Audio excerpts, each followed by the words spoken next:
हम बात करेंगे सीटी स्कैनर में अब मुंगेर विधानसभा की। मुंगेर विधानसभा मुंगेर लोकसभा के ही कई विधानसभाओं में से एक है और ये मुंगेर जिले में ही आती है।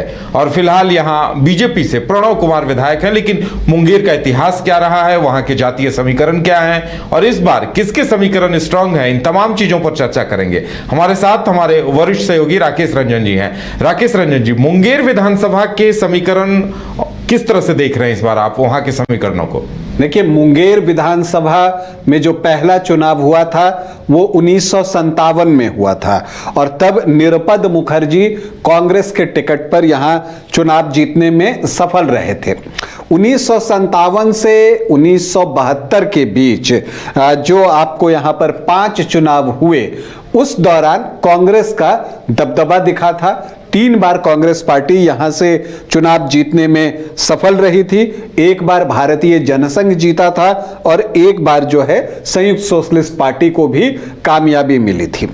लेकिन फिर 1977 आता है। 1977 में जनता लहर थी, जेपी आंदोलन हुआ था, उसके बाद जनता लहर थी और उस जनता लहर में अगर आप देखिए तो जो कांग्रेस का एक प्रवाह चला आ रहा था वो वहां पर थम जाता है और आप देखते हैं कि जनता लहर के साथ सोशलिस्ट पार्टियां जो है वो यहां पर हावी हो जाती हैं। ये बात दिगर है कि कोई एक सोशलिस्ट पार्टी ही जीत हासिल नहीं करती रही। अलग अलग सोशलिस्ट पार्टियां, मतलब समाजवादी विचारधारा वाली पार्टियां यहां पर चुनाव जीतते रही और यह सिलसिला 2015 तक चला। इस दौरान कुल 11 चुनाव हुए और 11 के 11 बार समाजवादी विचारधारा की पोषक पार्टियां ही चुनाव जीतती रही, जनता नामधारी पार्टियां ही चुनाव जीतती रही।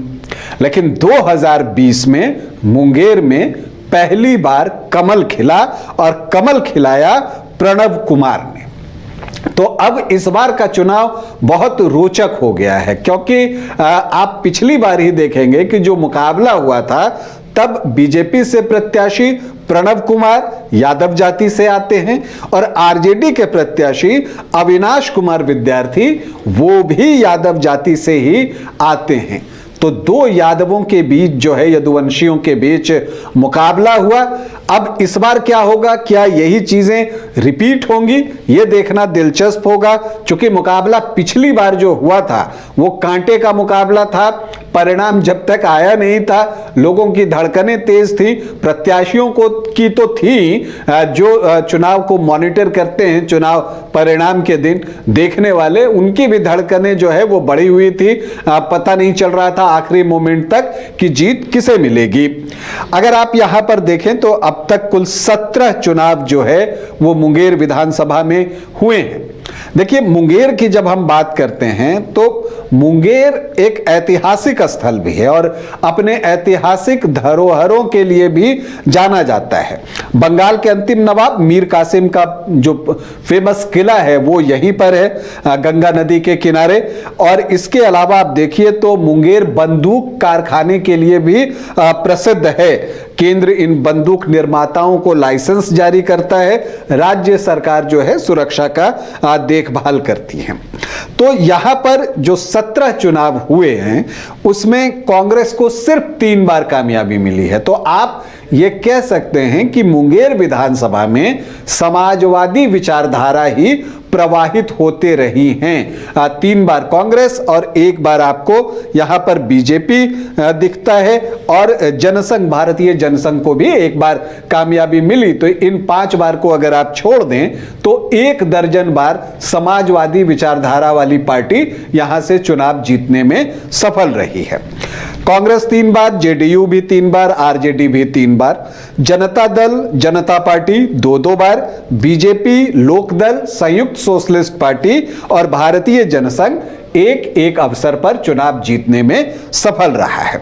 अगर आप देखिएगा कि मुंगेर जो विधानसभा है उसका क्षेत्र क्या है, तो नगर परिषद मुंगेर के साथ सदर मुंगेर प्रखंड और बरियारपुर प्रखंड जो है इस विधानसभा क्षेत्र के अंतर्गत आता है।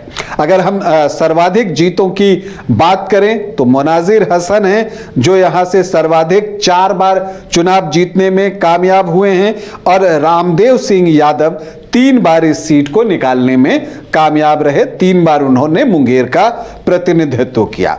अब हम आखिरी 3 चुनावों को देखते हैं और देखते हैं कि मुकाबला किस तरह से यहां पर हुआ है। तो दिखता है कि 2010 में तो ट्रायंगुलर फाइट थी, लेकिन 2015 और 20 में जाकर यह आमने सामने की लड़ाई में तब्दील हो गई बीजेपी और आरजेडी के बीच में। लेकिन 2010 में क्या स्थिति थी? तब गठबंधन में यह सीट जो है जेडीयू को दी गई थी एनडीए के तरफ से। तो यहां पर अनंत कुमार सत्यार्थी प्रत्याशी थे, उनको 55,086 वोट आए थे।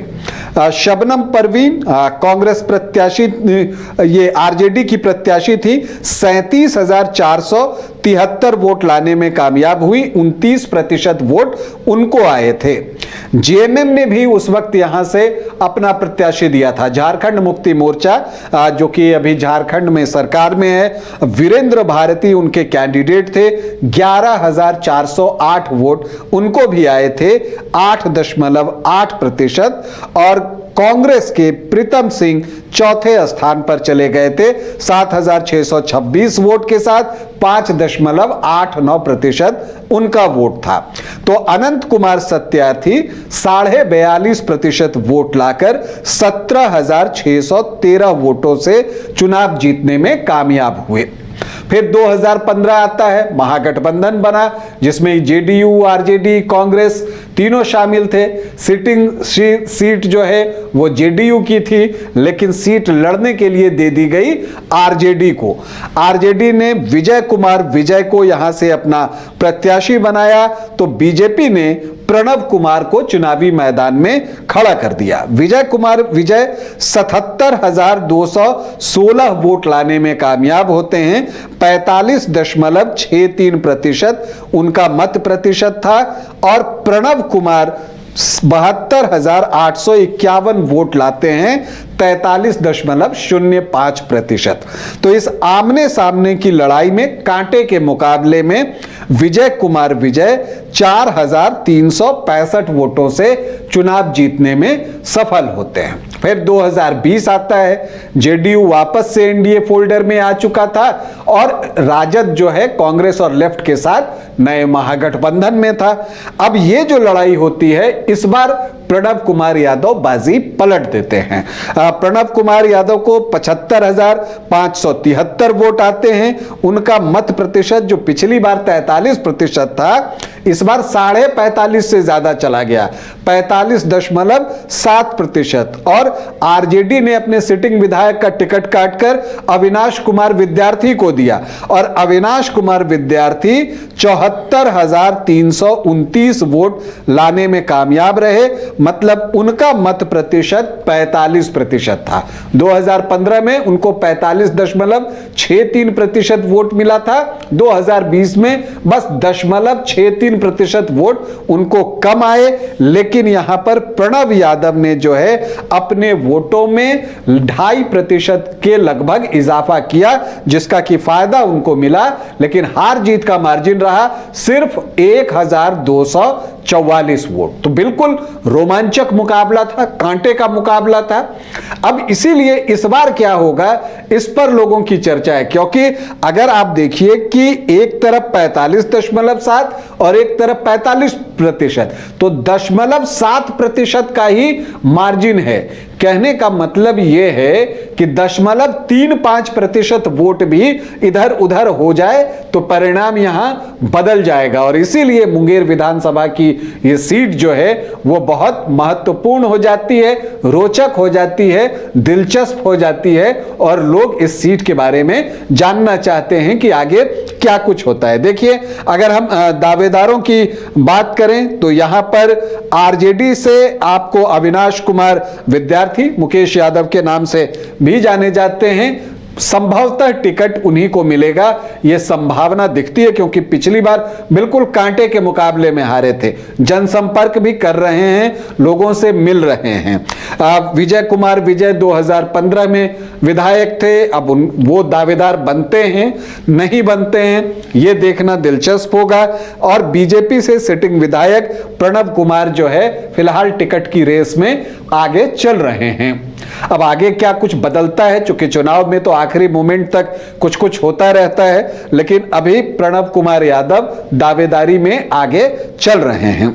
अब हम मुंगेर के जातीय समीकरण को समझने की कोशिश करते हैं। तो यहां जो अनुसूचित जाति के वोटर्स हैं 9.63%, जो मुस्लिम वोटर्स हैं वो 13% और यादव वोटर्स 15 से 16% है। तो जो एमवाई समीकरण है, एमवाई 28-29% के आसपास पहुंच जाता है। अब इधर देखिए तो राजपूत 4.5 से 5%, भूमियार 5 से 5.5% और ब्राह्मण 3.5 से 4.5%। तो जो सामान्य जाति का चंक है वोटों का वो 13 से 15% के आसपास पहुंचता है। कोयरी 2 से 2.5% और कुर्मी 5.5 से 6%, तो ये 8 से 9% है और वैश्य 10 से 11% है, तो ये 32-33% के आसपास पहुंचता है। तो एमवाई 28 से 29% और आपको जो एनडीए के परंपरागत वोटर्स हैं वो 32 से 33%। तो ये टाइट फाइट की ओर इशारा कर रहा है। लेकिन यहां पर निर्णायक जो है, अगर आप देखिए तो जो मंडल वोटर्स हैं धानुक 10.9% सिर्फ मंडल सरनेम यहां पर दिखता है, तो 11% वो संख्या हो जाती है। मल्लाह यहां 4 से 5% है, तो इन दोनों को आप जोड़ लीजिए तो ये 16% वोट हो गया। और इन दोनों के अलावा अदर ओबीसी ईबीसी में जाइए तो वहां भी 11 से 13% वोट है। तो अगर आप देखते हैं तो ये जो 27-28% वोट है इसमें बड़ा चंक किसे, आम तौर पर आप देखते हैं पिछले चुनाव में जो प्रणव कुमार को 45.7% वोट आए, उसमें आप देखते हैं कि जो धानुक वोट हैं वो बीजेपी की तरफ शिफ्ट हुए थे। अब इस बार आरजेडी ने मंगलीलाल मंडल को जो है प्रदेश अध्यक्ष बनाया है इसी प्रत्याशा में कि वो धानुक वोटों को आरजेडी की तरफ ट्रांसफर करेंगे। कितने कामयाब होते हैं अभी नहीं पता, वो चुनाव के बाद ही पता चलेगा। यही बात मल्लाह वोटर्स के साथ भी है जो पिछले चुनाव में वीआईपी पार्टी एनडीए के साथ थी तो वो भी एनडीए के साथ थे। लेकिन यह भी देखना है कि अगर वीआईपी अलग होकर लड़ती है तो यहां पर क्या वो वोट पूरी तरह से आरजेडी की तरफ या महागठबंधन की तरफ शिफ्ट होते हैं, यह देखना दिलचस्प होगा। तो यहां के चुनाव में आप देखिए तो मंगनीलाल मंडल और मुकेश सैनी की भी परीक्षा होनी है। इसके अलावा आप देखिए जो एनडीए को फायदा होता है कि उसका चंक 32-33% का तो हो ही जाता है, क्योंकि वो कैंडिडेट यादव जाति से यहां पर दे रहा है। तो जो यादवों के 15 से 16% वोट हैं उसका एक हिस्सा प्रणव कुमार यादव के पास भी आ रहा है। तो ऐसी परिस्थिति में एनडीए की स्थिति मजबूत हो जाती है। लेकिन मुकाबला कांटे का होगा, क्योंकि मंडल वोटर्स किधर जाते हैं, मल्लाह किधर जाते हैं, अदर ओबीसी ईबीसी और अनुसूचित जाति के वोटर्स वो किस तरफ शिफ्ट होते हैं, परिणाम यही वोट तय करेंगे। तो मुंगेर में एक रोचक और रोमांचक मुकाबला। तो चलिए अब देखना दिलचस्प होगा कि मुंगेर में प्रत्याशी कौन कौन रहते हैं और तीसरा कोण बनाने में कोई कामयाब होता है या नहीं, क्योंकि वहां बड़ा ही बारीक मुकाबला होता रहा है और 1-8% वोट इधर उधर होते हैं, उसी से हार जीत का फैसला होता है।